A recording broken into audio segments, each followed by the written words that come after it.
Greetings, dear ones. I'm Drax16, and thank you for clicking on this video. Today is going to be something a little different. I'm actually doing a review of a book called On Guard by William Lane Craig. On Guard by let's see. On Guard, Defending Your Faith with Reason and Precision. This book is the death knell of ignorance. Because if you read this book, you no longer have a valid reason to disbelieve in the resurrection of Jesus, intelligent design, the uncaused cause. It addresses all sorts of things, just philosophically, theologically, worldview levels, logic, and all sorts of just amazing stuff. Um, let's just see, just a minute. Uh, like Bill Craig is such a wonderful, mighty man of God, and this book has increased my faith tremendously. He addresses stuff like why did the universe begin, or in fact, even before that, did the universe begin to exist? Why is the universe fine tuned for life? Can we be good without God? What about the problem of suffering? Is Jesus the only way to heaven? Is hell an appropriate punishment that lasts forever? Bill Craig addresses all sorts of different stuff. Although I don't agree with all of it, there are some stuff in, he's what's known as a Molinist. A Molinist is someone who adheres to a philosophy by a Jesuit priest called Luis. I think it's Luis, or I don't remember his first name, but his last name is Molina. But anyways, because he says in this book that there are some worlds that are not feasible for God to create. Logically possible, but not feasible in light of our free will. So he uses free will as almost like an idol, I would say, because he doesn't believe that how a person responds to Christ has been predetermined. He doesn't believe in predetermination at all, or what's it called? I don't know what the proper word is, but he doesn't believe that a person has been, predestination, that's it. Yeah, he doesn't believe in predestination. So there is stuff in here that I disagree with, but this book is the death of ignorance. It's the death knell of atheism, as if atheism was a valid position, and it's not. I mean, this book, it will fill you with faith if you're a Christian. So it's the perfect gift to give to a Christian man or a Christian woman in your life. And it's mainly for adults because I don't think children will be able to understand this book very well because it does go into pretty big detail about philosophy. And if you know anything about philosophers, whenever they're challenged to defend their beliefs, they go flying off into some next to impossible to understand discussion, but Craig actually makes it somewhat readable. So I don't think this is a good book for a child, but for an adult, I think it's perfect, especially if that person in your life is a Christian. It would be the perfect uh, birthday gift or Christmas gift. It's just awesome. And he also defends, the resurrection of Christ and the fact that Jesus did. He doesn't just say it, he proves it. He proves the resurrection. He proves that Jesus did, in fact, claim to be the Son of God. And he quotes Bible verses as well as his own logic, which I appreciate.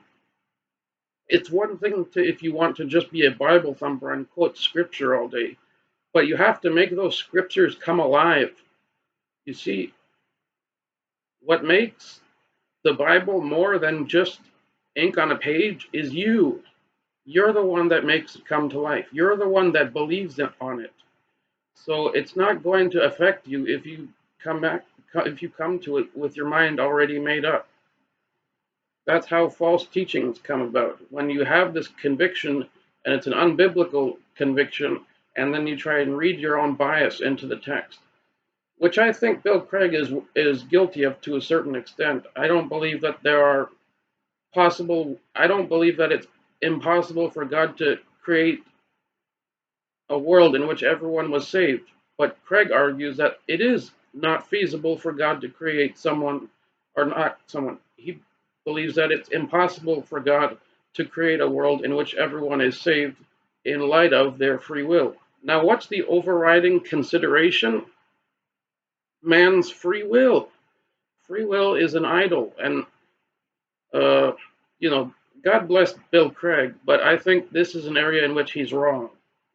But anyways, Um, I wanted to read a section. I don't want you to just take my word for it that it's a good book. Uh, I want to read a little bit about the earliest Jewish response. It's in just a minute.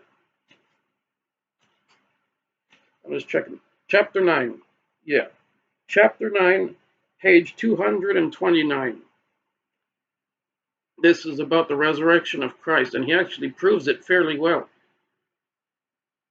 Anyways, so on page 229, William Lane Craig says, finally, the earliest Jewish response to the proclamation of Jesus' resurrection presupposes the empty tomb. Now that's a bold statement, isn't it? But he goes on, in Matthew's gospel, we find an attempt to refute the earliest Jewish response to the Christian proclamation of the resurrection. And he quotes Matthew 28:11 through 15, which I might as well read. While they were going, behold, some of the guard went into the city and told the chief priests all that had taken place. And when they had assembled with the elders and taken counsel, they gave a sum of money to the soldiers and said, tell people, his disciples came by night and stole him away while we were asleep. And if this comes to the governor's ears, we will satisfy him and keep you out of trouble. So they took the money and did as they were directed. And this story has been spread among the Jews to this day.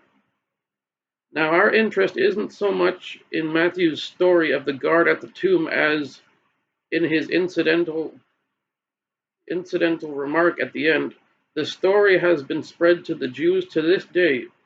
This remark reveals the author was concerned to refute a widespread Jewish explanation of the resurrection. Now, what were the unbelieving Jews saying in response to the disciples' proclamation that Jesus had risen? That Jesus was risen. That these men were full of new wine? That Jesus' body still lay in the tomb in the garden? No, they were saying the disciples stole away his body. Think about that. The disciples stole away his body. The Jewish authorities did not deny the empty tomb, but instead entangled themselves in a hopeless series of absurdities trying to explain it away. In other words, the Jewish claim that the disciples had stolen the body presupposes that the body was missing. Whoa! Taken together, these 5 lines of evidence constitute a powerful case that Jesus' tomb was indeed found empty on the first day of the week by a group of his women followers. As a historical fact, this seems to be well established. According to Jacob Kremer, forgive my pronunciation, a New Testament critic who has specialized in the study of the resurrection, by far most scholars hold firmly to the reliability of the biblical statement about the empty tomb. In fact, in a survey of over 2,200 publications on the resurrection in English, French, and German since 1975, Gary Habermas found that 75% of scholars accepted the historicity of the discovery of Jesus' empty tomb. The evidence is so compelling that even a number of Jewish scholars, such as Pinchas Lapid and Geza Vermes, sorry if I'm mispronouncing that, have declared themselves convinced on the basis of the evidence that Jesus' tomb was found empty. But there is even more to come. Wow. So this would also be a good book for Muslims, because the Muslims don't believe that Jesus was resurrected. And Craig even talks about the crucifixion and that it's an undeniable fact. Even skeptical scholars agree that Jesus was in fact crucified. So the idea that Jesus, or that the swoon theory is that Jesus didn't actually, he was put on the cross, but he didn't actually die on the cross. Rather, he just passed out. And he, according to Islam, he ascended into paradise without having died. But Craig just shreds that apart. He's not the only one to have done so, though. James White has addressed it in many of his videos and debates as well. So, and Bill Craig, he also addresses stuff like, the universe having a cause, why it's necessary that something always existed.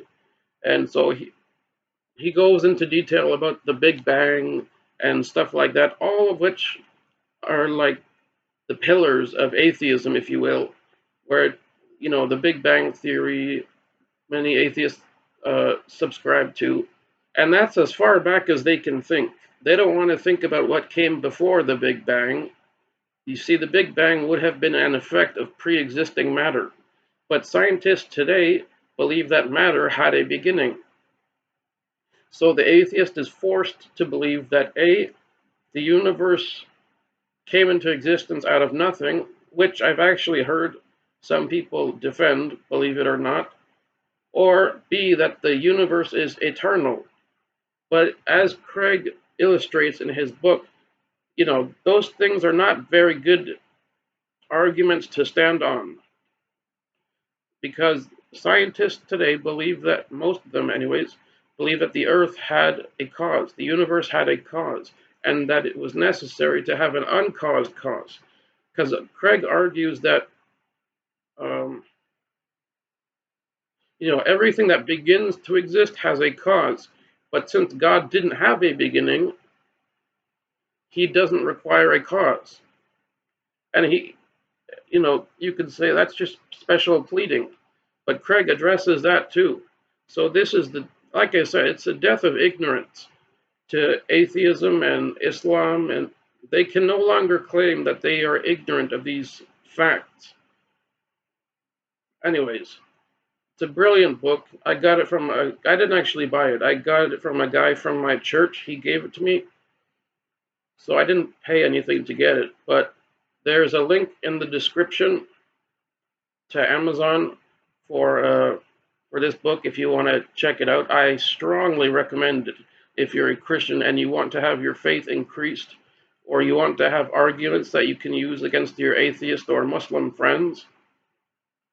So yeah, I highly recommend this book. I'd give it a 9 out of 10. And the only reason I wouldn't give it a 10 out of 10 is because I think some of his feasible world hypothesis and the idea that God can't create a world in which everyone is saved in light of their free will that happens to be true, I think that that's unbiblical. But other than that, the book is brilliant. So I strongly recommend it to anyone who is a Christian, and as long as they're an adult, that is. So it's not a very good book for kids because it'll probably just go over their heads. But yeah, there's really no reason for anyone to be ignorant anymore in light of this book. This will, and so I want, to those of you who are kind of on the fence about God, if you say, if there is a God, I want to know him, then look no further than On Guard. This book will convince you, as it convinced me. I mean, I'm not an atheist, I'm a Christian, but it's a great book overall. And yeah, I strongly recommend it.